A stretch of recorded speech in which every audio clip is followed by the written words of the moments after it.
So, dear students, in previous classes, I will discuss about pioneer workers in the field of biology or history of biology. Various scientists can contribute to the field of biology. Very first Aristotle, so Leeuwenhoek, and then Louis Pasteur, Jenner, like that.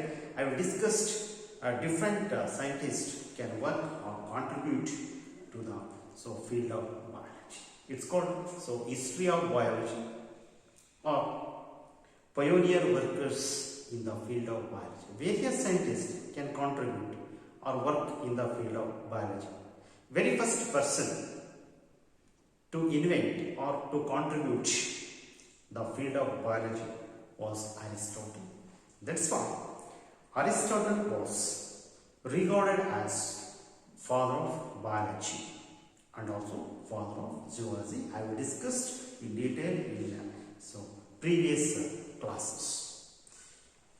Now I will start the first chapter, the living world. Now I am starting the first chapter, living world. See, in the environment we observe, we see the environment, various types of living organisms are there in the environment. So, various types of living organisms are there. So, the organisms present in the nature or environment are divided into two types basically. One, living organisms and non-living organisms pure in the environment. So various or different types of things are present. These are categorized into two main types. They are living things and non-living things in the environment. There are two types of things are present. They are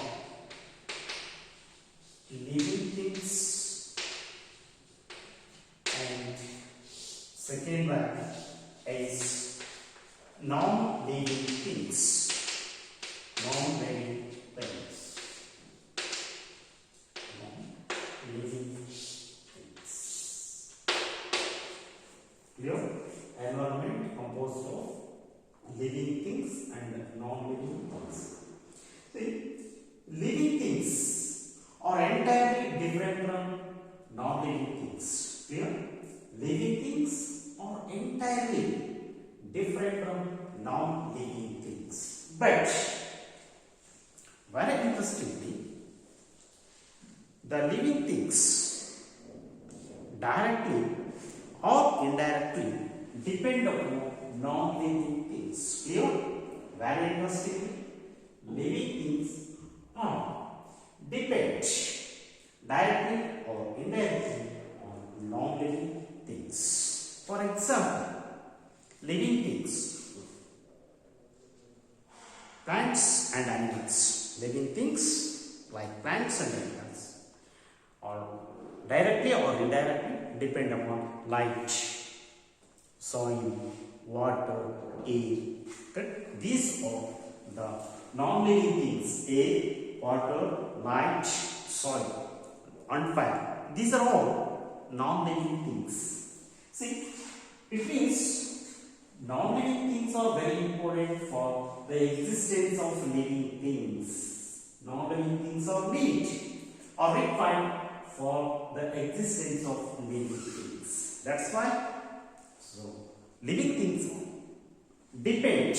Living things are depend directly or indirectly on non-living things. Clear? These are the two things present in the nature or environment, living things and non-living things. Next, In the environment,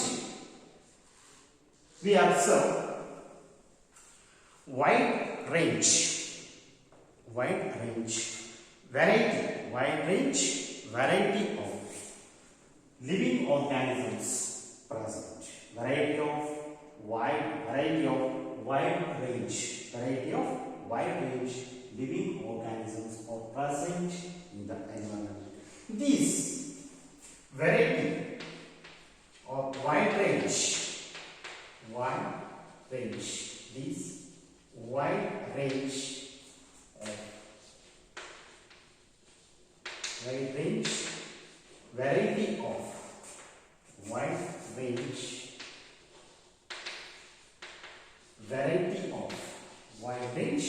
variety of living types, wide range variety of living types are present in different habitats.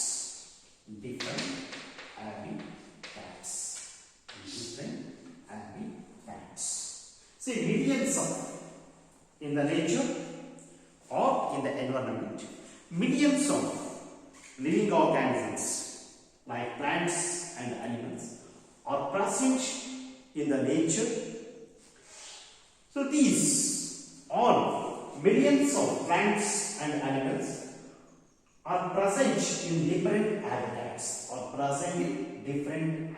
See, wide range variety of living types are present in different habitats. All living organisms are present not present. All living organisms are not present in single habitat. Clear? All living organisms. See, in the nature, millions of living organisms are there, plants and animals. All these plants and animals are present in different habitats. Okay? So, our environment contains different type of environments. For example, so mountains,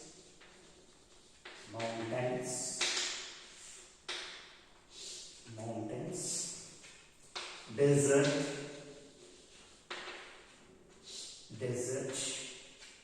freshwater lakes,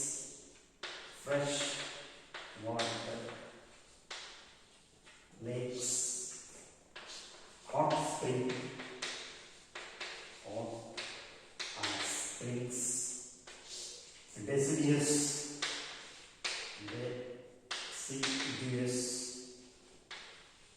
forest,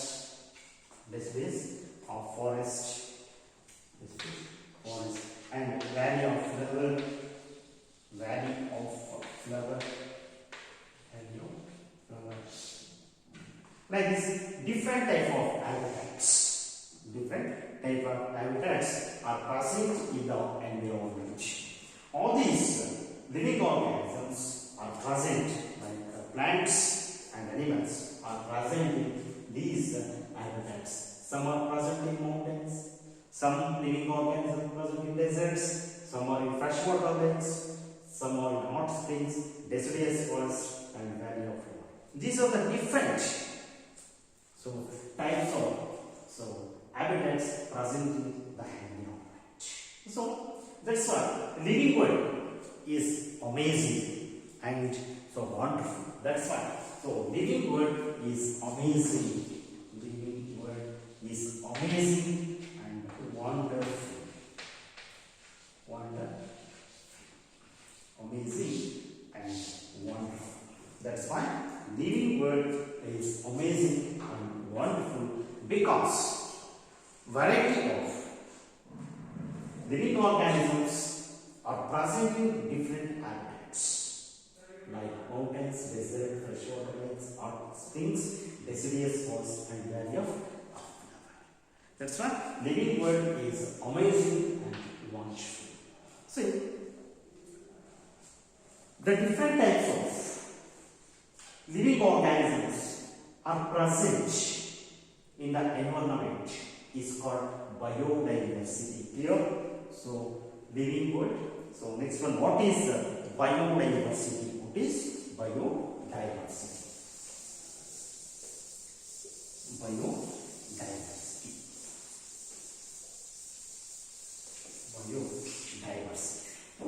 See, we observe variety of millions of plants and animals are present in the environment. These different types of millions of plants and animals present in the environment is called biodiversity. Is called biodiversity. Is called biodiversity. So biodiversity is defined as variety. Biodiversity can be defined as variety and variability.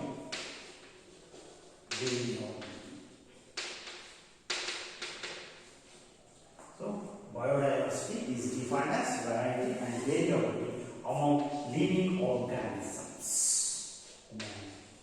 Living organisms. Among living organisms.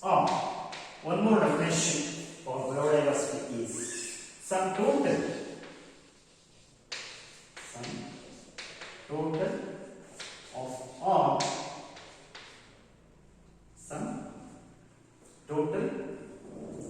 of all the species richness.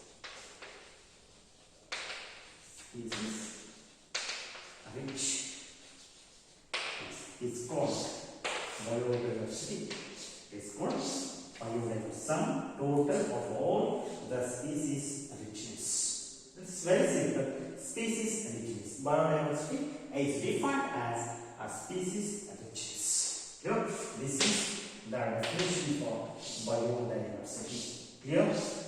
So variety and variability among living organisms is called biodiversity. Or biodiversity is also defined as sum total of all the species richness. Sum total of all the species richness is called biodiversity. See, already I will explain. In the environment, two types of things, that is living things and non-living things are present. Okay? Already I have discussed. In the environment contains living things and non-living things. What's the major difference from living and non-living things? What differences between living and non-living things? What is living? Next question. What is living? Okay? Biodiversity, species richness. So, environment is composed of living things and non-living things. Living things directly or indirectly depend upon non-living things. So, what is living? What is living? Define living. Define living.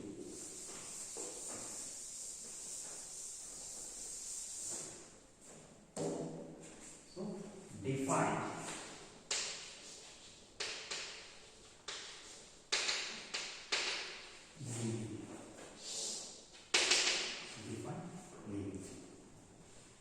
When we try to define living, we conventionally look for distinctive characters exhibited by the living organism. When we try to define living, what is living or define living? So conventionally, we look for distinctive characters. Conventionally,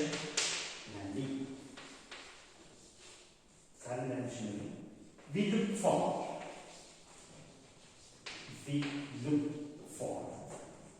distinctive characters.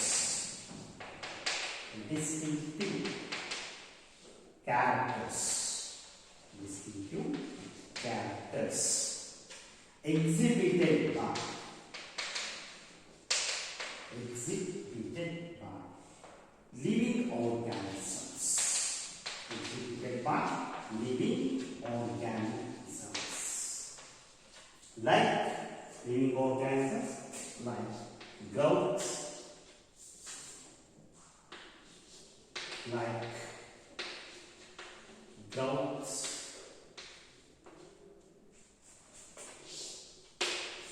reproduction,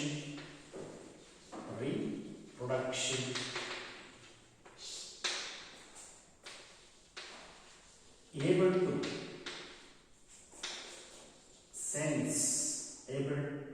sense the environment,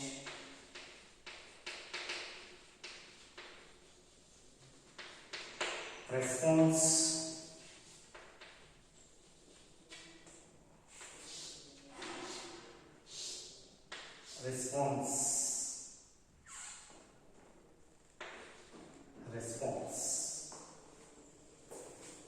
along with these characters, some features, other features like metabolism, ability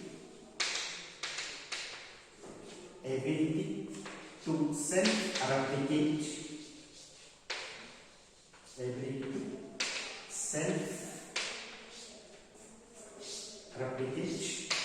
self-organization,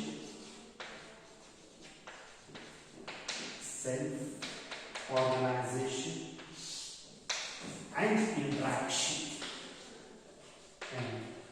interaction. These are distinctive characters of the living organisms. The living organisms possesses all these distinctive characters. So the organisms shows all these features or characters are called living. The organisms, those shows the features like growth, clear? The organisms, those exhibit the characters like dove, reproduction, able to sense the environment, response, and also metabolism, ability to self-replicate, self-organization, and interaction. These organisms are called living. The organisms which show all these characters, such organisms are called living organisms. Clear? All these characters are shown by or exhibited only by the living things. Clear? So this is defined living, or what is living. So when we try to define it, we conventionally look for distinctive characters exhibited by the living organisms. These are distinctive characters exhibited by living organisms. Yeah? So non-living organisms does not show these features. These features are shown by only the living organisms, but not non-living organisms or non-living things. This is the difference between living and non-living things. Clear? So next is, I have discussed some important features of living things. Some important features of the living things.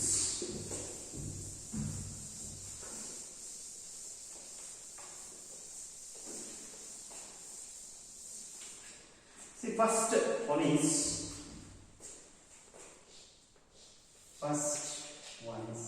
growth.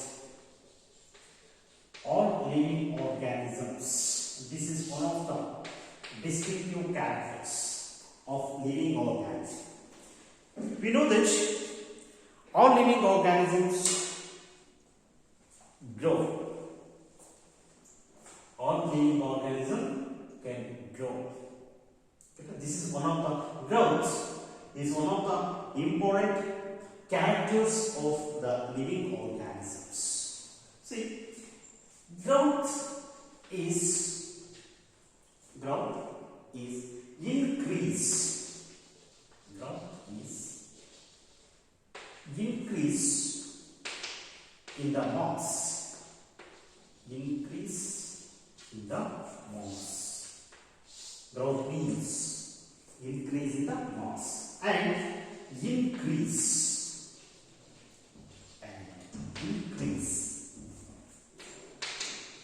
in the number of increase in the number of individuals, number of individuals are the twin characters of growth. Twin characters of growth. See, growth in growth, all living organisms can grow. So, in the growth, increase in the mass. Growth means increase in the body mass. Growth is nothing but increase in the body mass and increase in the number of individuals. Increase in the number of individuals.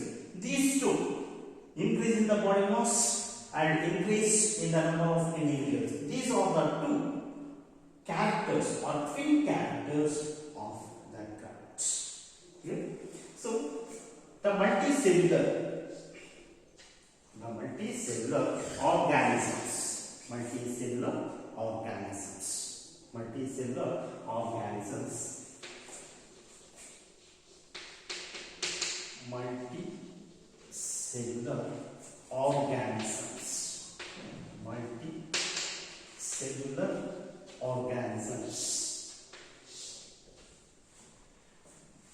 can grow by multicellular organisms grow by cell division.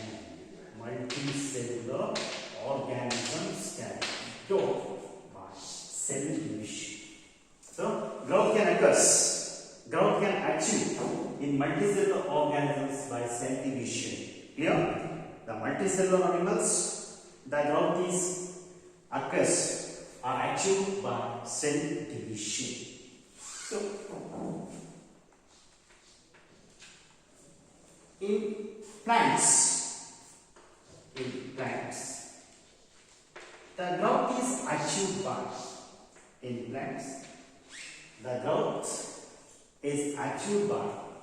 cell division.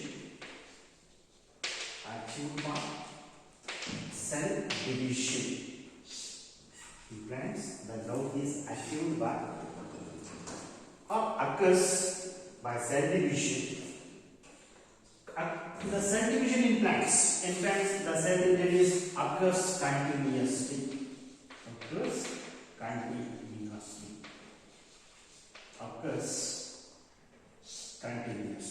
In plants, the growth is achieved by cell division. In plants, the cell division occurs continuously throughout the lifespan.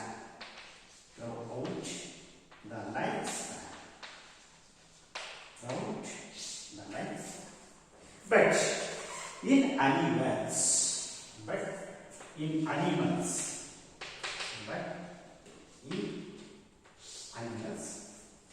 the growth takes place by cell division. So in animals, the growth is also takes place by cell division. The cell division occurs in animals up to certain age.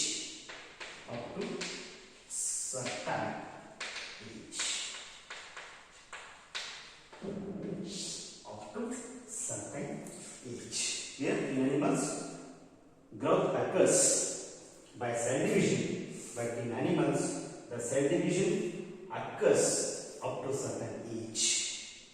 Clear? The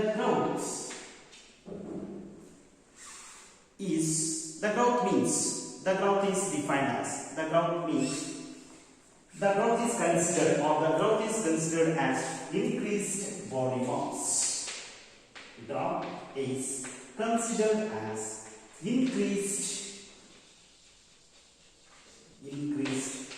body mass. Growth is considered as increased body mass. In living organisms,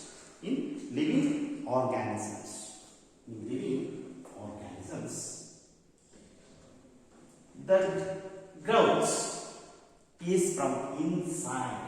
In living organisms, in living organisms, it grows. In living organisms, growth is from inside.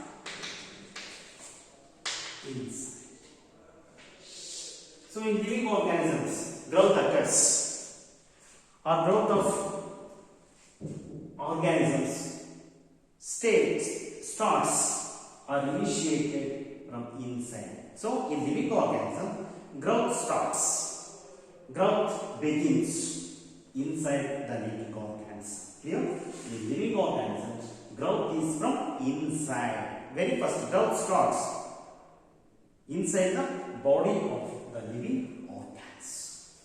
Clear? This is about the growth. Growth is defined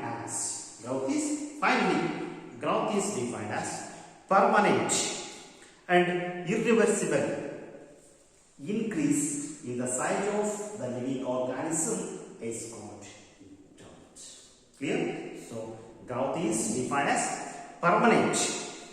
Growth is defined as a permanent and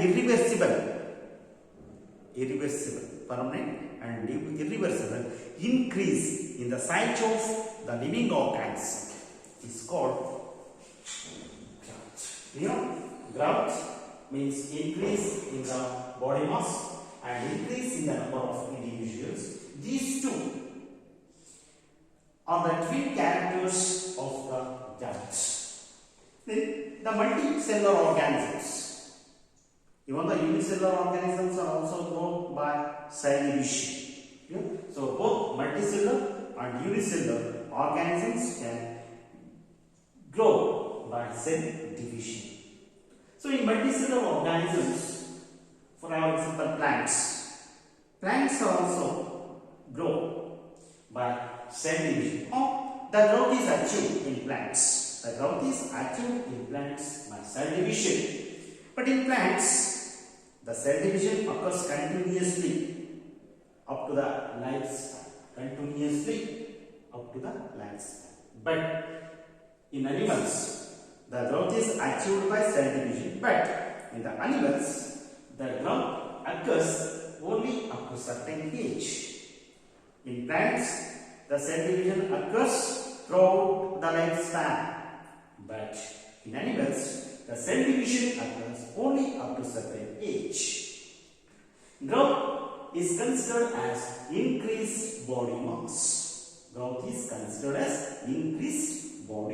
mass. Next, living organisms. In living organisms, growth is from inside. In living organisms, growth starts from inside the body. Growth will start inside the body. Clear? So this is about growth. So growth is defined as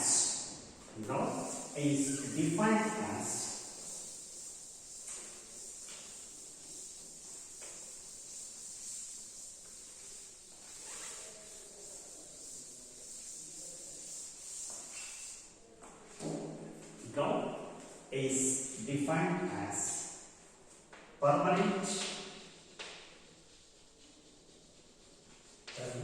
and irreversible. Growth is defined as permanent and irreversible increase permanent and irreversible increase in the size of permanent and irreversible increase in the size of the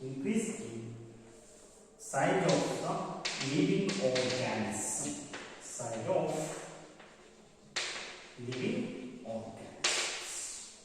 Is called permanent and irreversible increase in the size of the living organism. Is called permanent irreversible change change in the size of the irreversible change. Irreversible change in the size of the living organism is called growth. Clear? Permanent irreversible change in the size of the living organism. So growth is one of the important fundamental character of living organism. Clear? Growth is one of the important fundamental characteristic feature of the living organisms. All living organisms can grow. Clear? So, but in plants, the growth is continuous. It occurs throughout their life. But in animals, the growth achieved by cell division, but it occurs up to certain age. Clear? Next property of living organism is reproduction. Next important property is reproduction. Second one, reproduction. Reproduction.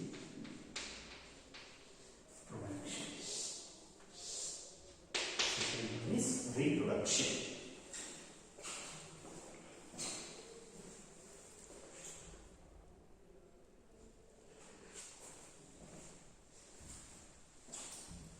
So, what is reproduction? What is reproduction? Reproduction is physiological process in which the progenies are produced. Progenies are produced to continue their race. Continue their race. Clear? So, reproduction is one of the important physiological process during which the living organisms produce their progeny because to continue their race. This is called reproduction. Reproduction is important physiological process. Important physiological process. Physiological process during which they produce during which they produce their progeny. Produce their progeny. The process of living organisms during which they produce their progeny to continue their race. To continue their race. To continue their race is called reproduction. Clear? Reproduction is one of the important physiological process in living organisms in which they produce their progeny. They produce their progeny to continue their race. This is called reproduction, or definition for reproduction means production of progeny. Clear? Production of offsprings. Production of offsprings to continue their race. So, in reproduction, basically two types. In reproduction, basically two types. In reproduction, basically two types. In reproduction, basically two types. They are sexual reproduction, sexual reproduction, sexual reproduction. Second one, asexual reproduction, asexual reproduction, asexual reproduction. We know what is reproduction and types of reproduction. In reproduction, basically two types. One, sexual reproduction. Second one, asexual reproduction. So, what is asexual reproduction? What is first one? Asexual reproduction. Asexual reproduction. Asexual reproduction. So asexual reproduction is one in which there is no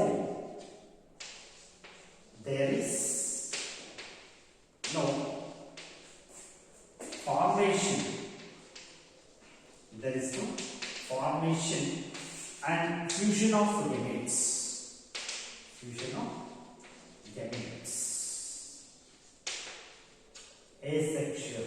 A means absence of sexes. In asexual reproduction, there is no formation and fusion of gametes. In asexual reproduction, there is no formation and also fusion of gametes does not take place. Formation and fusion of gametes does not take place in asexual reproduction. But reproduction is achieved by the formation of millions of. But the reproduction is achieved by the millions of spores, millions of different types of spores. Best example is fungi. Best example is fungi. Best example is fungi. For asexual reproduction. Clear? So sexual reproduction. So there is no formation of and fusion of gametes. But asexual reproduction is achieved by millions of different type of spores. For example, fungi. Fungi can reproduce by millions of spores. This is asexual reproduction. Absence of sexes. There is no involvement of parents. There is no involvement of the two parents. Okay, this is called asexual reproduction. Next one, so sexual reproduction. So for example, before that, in lower organisms like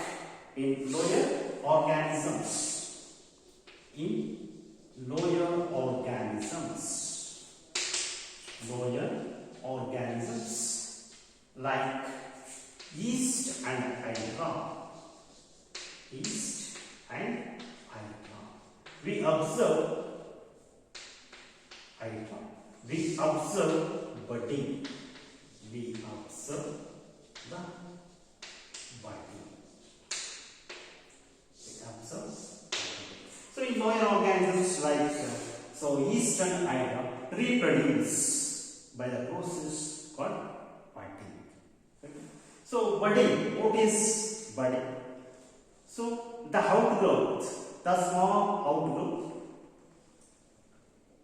is developed from the parental body, and this outgrowth is detached or separated from the parent, and this detached bud or pod can grow into new organism. This is called budding. Clear? From the parental body like yeast and hydra, a small outgrowth will develop.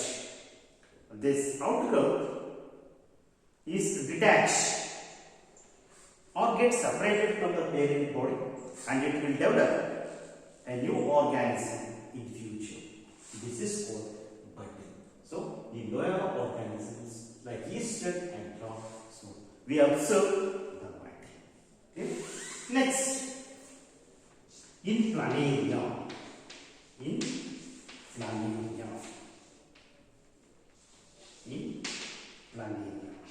Flat ones. In planaria. So flat ones.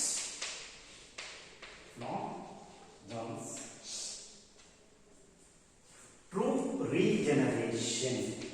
True regeneration will occur in planarian, in platforms, true regeneration will occur. The regeneration means, that is, what is the regeneration? Regeneration. Regeneration means the propagated organism. The propagated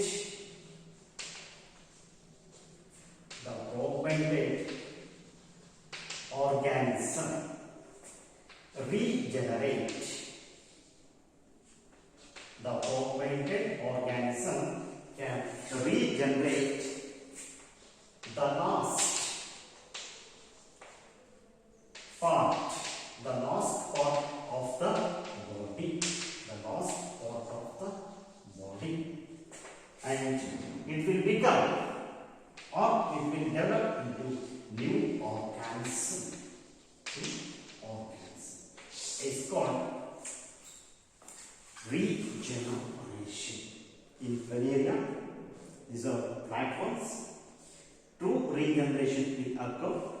So regeneration means the propagated organism regenerate any part will cut from the organism. The last part of the body is regenerated. The last part of the body can regenerate and it will become into new organism, or it will develop into new organism. It's called regeneration. Clear? Propagated organism regenerate the last part of the body and it will become new organs. Clear? So, next. Next, this is about planaria and eastern hydra, and it is fungi. Fungi reproduce by spores. Lower organisms reproduce by body. Planaria regeneration. The last part of the body can regenerate and it will develop into a new organs. This is about asexual reproduction. Next, sexual reproduction. What is sexual reproduction? Sexual reproduction. Sexual reproduction.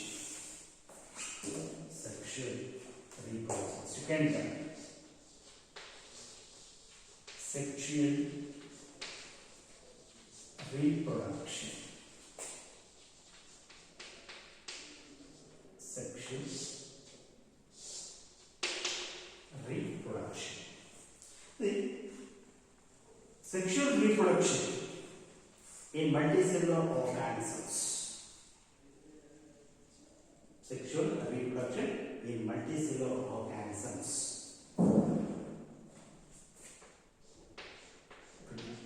Produce. Sexual reproduction in multicellular organisms produce the progeny. Produce the progeny. These progenies possesses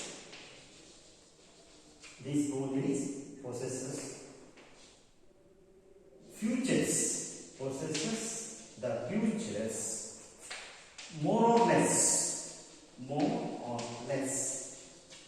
similar to their parents.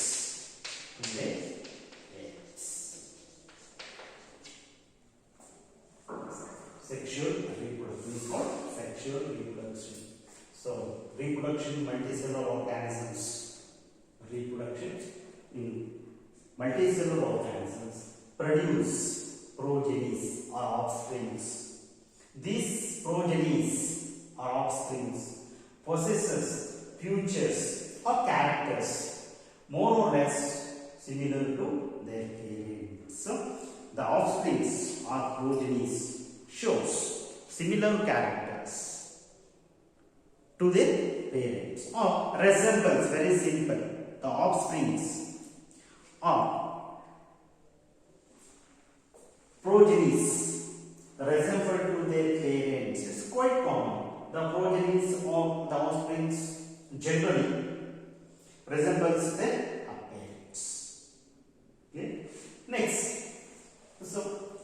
sexual reproduction actually achieved by the sexual reproduction is achieved by the formation and fusion of gametes is achieved by the formation and fusion of gametes formation and fusion of gametes. So the male gamete is sperm. The male gamete sperm fuses with the female gamete egg. The female gamete. It results in the formation of zygote. It's called reproduction or fertilization. Syngamy. It is called by different names. See, in sexual reproduction, actually, what happens means formation and fusion of gametes. It's the importance of sexual reproduction. And sexual reproduction, gametes will form and gametes are fused. So male gamete is sperm, female gamete is egg. These both sperm and egg fuse. It leads to formation of zygote. It leads to the formation of the zygote. It's called sexual reproduction. Okay? In some organisms, the reproduction does not occur. In some organisms, the reproduction does not occur. Like mules, mules, mules, sterile worker bees, sterile worker bees, and infertile